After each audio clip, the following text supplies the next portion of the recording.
Tervehdys taas, hyvät katsojat! Tällä kertaa meillä on luvassa elokuva Belle ja Sebastian, jossa pikkupoika koiransa kanssa auttaa juutalaispakolaisia pakoon julmilta natseilta. Sitten meillä on vuorossa suomalainen kansainvälinen toimintaspektaakkeli nimeltä Big Game.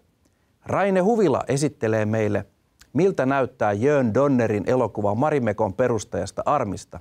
Leffan nimi on Armi elää. Lisäksi Raine esittelee elokuvan Edelleen Alice. Annetaan Bellen ja Sebastianin aloittaa tämänkertainen filminurkka.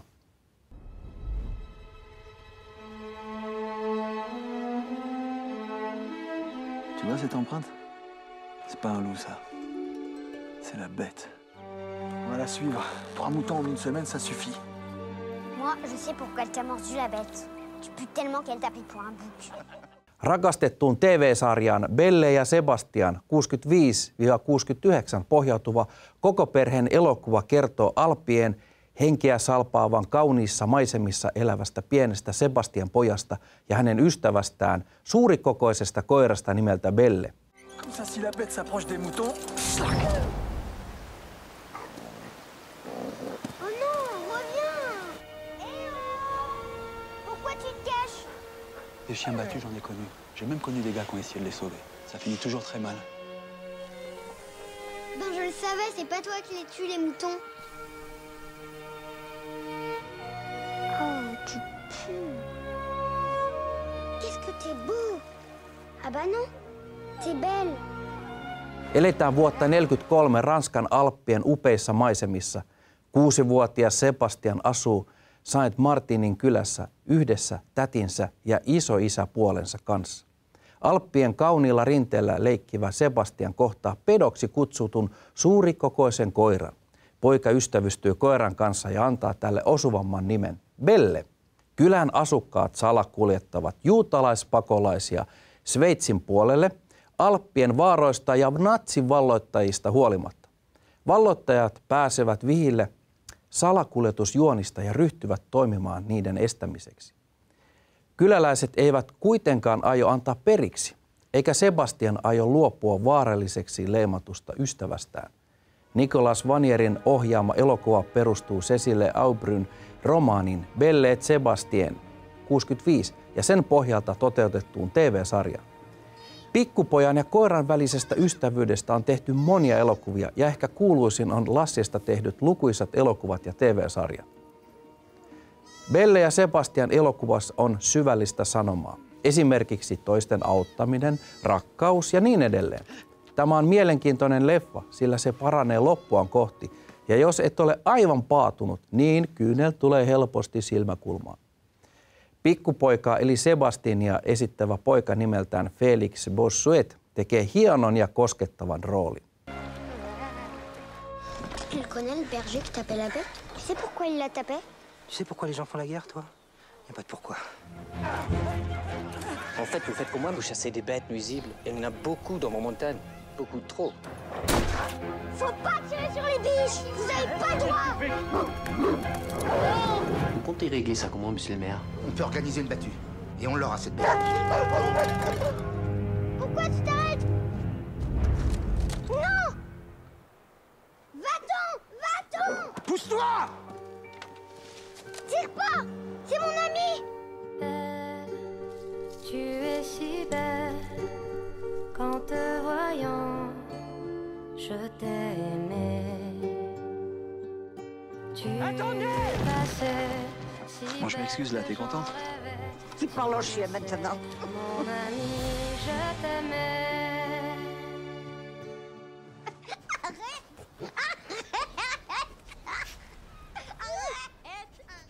Elokuva on kuvattu jylhissä maisemissa ja positiivisen erilainen leffa kuin vastaavat jenkkituotannot.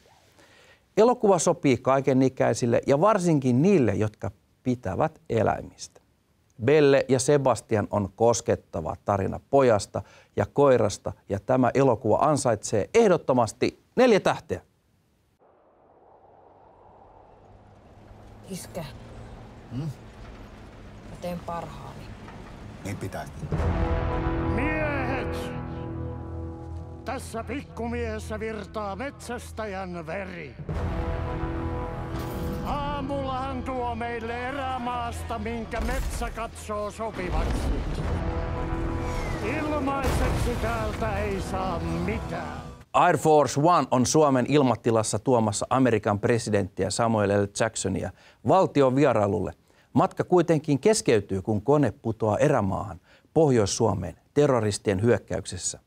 Big Game suomennetaan leffassa isoksi riistaksi, ja iso riista on Yhdysvaltain presidentti. Järjestetyn salaliiton tarkoituksena on kaapata presidentti. Terroristien suunnitelma onkin toteutumassa täydellisesti lukuun ottamatta yhtä odottamatonta tekijää. 13-vuotias suomalaispoika Oskari Onni Tommila löytää presidentin ennen terroristeja ja päättää auttaa tätä. 36 minutes ago, we got an evac distress signal from Air Force One. We think this is the most serious terrorist action since 9/11. From what planet are you from? Is this some kid I'm talking to? Who are you? President of the United States. Prove it. Any suggestions? Find the president, kill the sons and bitches who are after him, bring him home. Amerikan presidentin kohtalo on 13-vuotiaan suomalaispojan käsissä. Kysellään tähän väliin leffan tekijöiltä hieman tästä leffasta. Miksi sun mielestä tämä elokuva kannattaa katsoa? Mun mielestä tämä elokuva kannattaa katsoa, koska tämä on niinku, jos tykkää tämmöisistä toimintaseikkailuelokuvista, niin kannattaa, tämä on tämmöinen niinku Indiana Jones-tyylinen, että jos tykkää semmosesta, niin kannattaa ehdottomasti mennä katsoa. Mistä se lähti se idea tälle koko tarinalle, koska se oli erittäin toimiva tuolla Valkokankaalla? No se oli pitkä mietintä Petrin kanssa, mitä me niin haluttaisiin tehdä, ja oli kaikenlaisia ideoita, ja sitten yhtä ideaa siinä niin jalostettiin koko ajan, ja sitten jotenkin niin siitä puuttui, niin että mitä tähän pitäisi tulla, että tähän pitäisi niin tyyliin pudota Air Force One niin tähän hommaan, että niin. Niin lähtisi. Ja sitten vähän niin vitsillä, ja sitten molemmat jotenkin niin tajus, että sehän on itse asiassa aika hyvä idea, ja se itse asiassa piittosi sitten kaiken, mitä oli sitä ennen suunniteltu, ja siitä lähti sitten niin uusi suunnitelma. Aivan. Se oli sen jälkeen vielä aika pitkä ja tuskallinen käsikirjoitusprosessi. Niin, koska monesti elokuvaa joko kantaa tai ei kanna se tarina, ja tässä se tarina kantaa. Siinä on niin hyviä kontrasteja, on niin kuin tuossa luin aikaisemmin, että maailman vaikutusvaltaisin mies ja sitten tämmöinen pikkupoika, jolla ei ole vaikutusvaltaa, niin tässä on monia juttuja. Ne on varmaan kaikki mietitty nämä yksityiskohdat tarkasti. Kyllä se aika tarkkaan niin kuin on parsittu kasaan, että pitkään sitä niin kuin mietittiin, että ketä olisi niin kuin se oikea henkilö sitten Suomessa, kenet presidentti sitten kohtaa siellä niin kuin jossain Huitsin niin kuin Nevadassa. Ja sitten sen aika nopeasti kuitenkin sitten niin kuin tajuttiin, että 13-vuotias poika, joka niin kuin olisi mahdollisimman kaukana tavallaan sen presidentin maailmasta, ja sitten kuitenkin niillä on vähän samankaltaisia niin kuin ongelmia niin kuin kovuuden kanssa. Kyllähän meillä on siis Torontossahan meillä oli elokuvan niin kuin ensimmäinen iso festivaalinäytös, ja se oli aivan valtava sukse. Et siellä monet niin kuin kriitikot ja blokkarit niin kuin blokkas tai niin kuin kirjoitti sen jälkeen leffasta, ja pääsääntöisesti pelkästään positiivista. Ja mä luulen, että tässä on niin kuin meille ennen kaikkea niin kuin on etu se, että me tehdään niin kuin tämmöisellä vähän niin kuin suomalaisella vinolla, huumorilla elokuvaa, joka muistuttaa kuitenkin niin kuin Hollywood-seikkailuelokuvia ja ihan kunnolla, ja on niin kuin rehellisesti tavallaan tässä sarjassa mukana. Ja se Hollywood ei tällä hetkellä oikein itse keksi mitään uutta, ja siksi ne on hyvin kiinnostuneet siitä, että mitä niin kuin tapahtuu niin kuin heidän rajojensa ulkopuolella, ja me ollaan tässä otollisessa saumassa. Me kehitellään nyt täällä Pohjoismaissa, niin kuin Pohjois-Euroopassa elokuvia, joka on, niin kuin, kiinnostaa Hollywoodissa myös.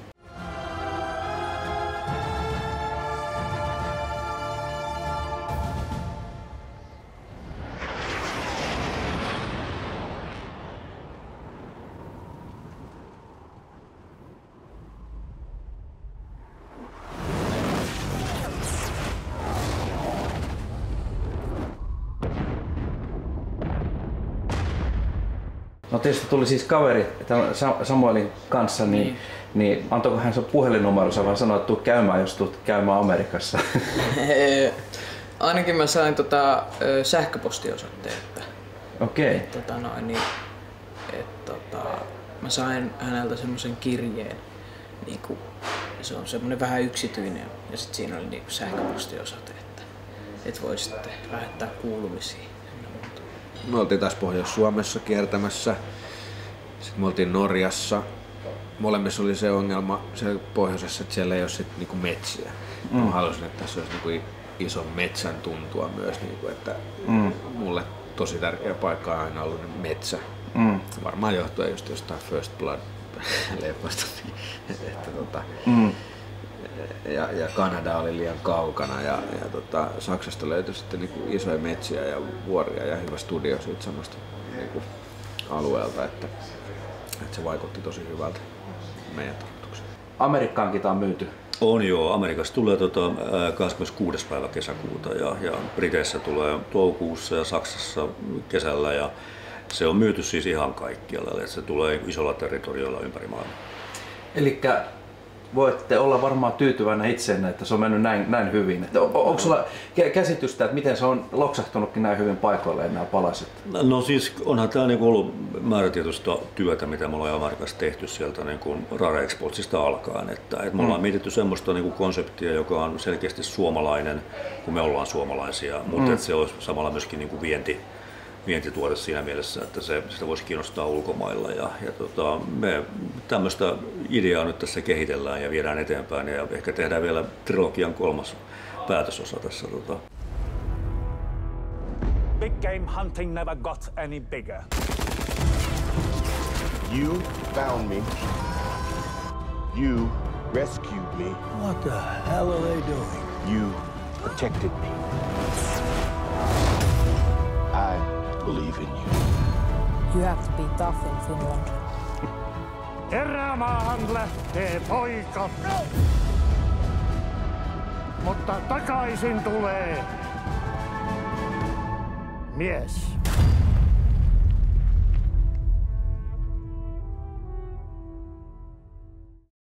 Nyt nähdään kansainväliset puitteet täyttävä toimintaspektaakkeli, joka on samalla Suomen kallein elokuva. Maailmalla noin 8 miljoonan euron leffa on halpa, mutta Suomen oloissa kyseessä on iso ja kallis elokuva.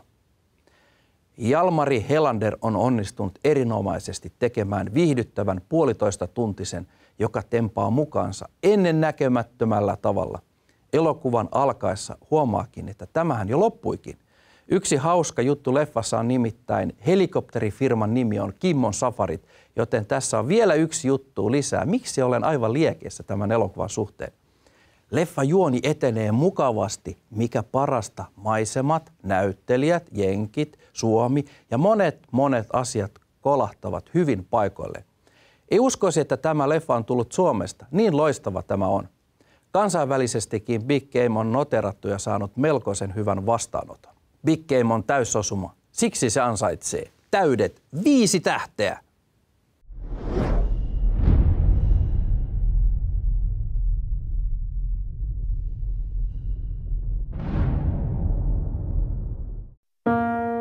To the most beautiful and the most intelligent woman I've known in my entire life. Welcome, Dr. Alice Howland.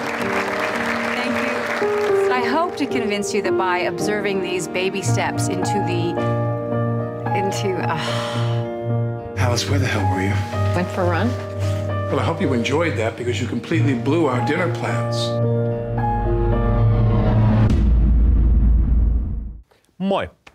Julianne Moore näyttelee Alice Howlandia, keski-ikäistä kielitieteiden professoria, joka sairastuu Alzheimerin tautiin. Aluksi Alice unohtelee vain sanoja ja muita pienempiä asioita, eikä hän ymmärrä, mikä hänessä oikein on vialla. Hän myös salaa oireensa aluksi perheeltään. What's going on? Oh boy, he's gonna break up or... No, I have Alzheimer's disease. Early onset. Oh my God. I can see the words hanging in front of me and I can't reach them and I don't know who I am and I don't know what I'm gonna lose next. Stethoscope, Millennium, Hedgehog. Still Alice ei ole melodramaattinen taistelu vakavaa sairautta vastaan, vaan se yksinkertaisesti näyttää katsojalle, miten Alzheimer vaikuttaa itse sairastuneeseen, mutta myös tämän perheeseen ja lähipiiriin. Alicen aviomiehenä nähdään lähiaikoina lähinnä hieman kevyempiä komediallisia rooleja tehnyt Alec Baldwin, ja heidän 3 aikuista lastaan näyttelevät Kate Bosworth, Hunter Parrish sekä muun muassa Twilight ja On the Road-elokuvista tuttu Kristen Stewart. Julianne Moore on ollut aina hyvä, vakavasti otettava näyttelijä, ja hän on loistanut varsinkin esimerkiksi Paul Thomas Andersonin elokuvissa Boogie Nights ja Magnolia. Moore voitti nyt parhaan naispääosan Oscarin Alicen roolista. Elokuvan käsikirjoittivat ja ohjasivat Richard Glatzer ja Wash Westmoreland. Ikävä kyllä, Glatzer kuoli ALS-motoneuronitautiin maaliskuun 10. päivä. Rest in peace.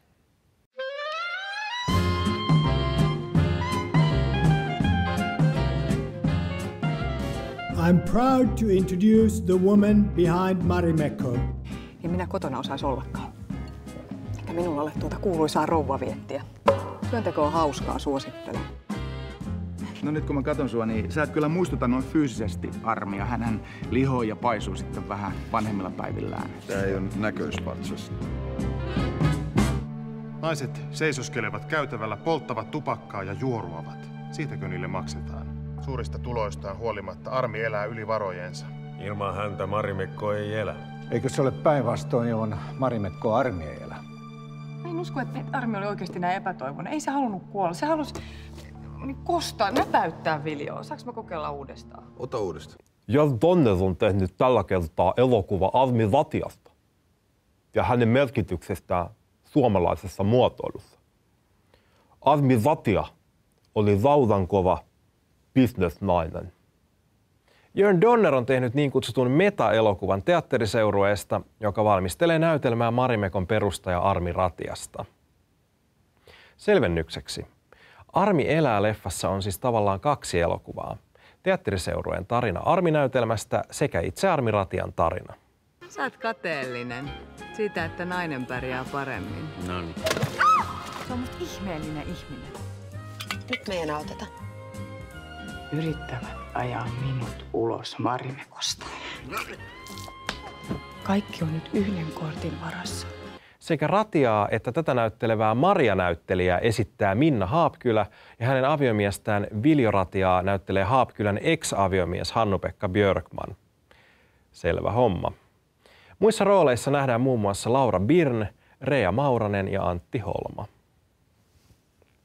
Armi Ratia on kuvattu usein outona, hankalana, ylidramaattisena ja viinaan menevänä hulluna nerona, joka oli kuitenkin myös korkeat standardit omaava raudanluja suunnittelija ja bisnesnainen.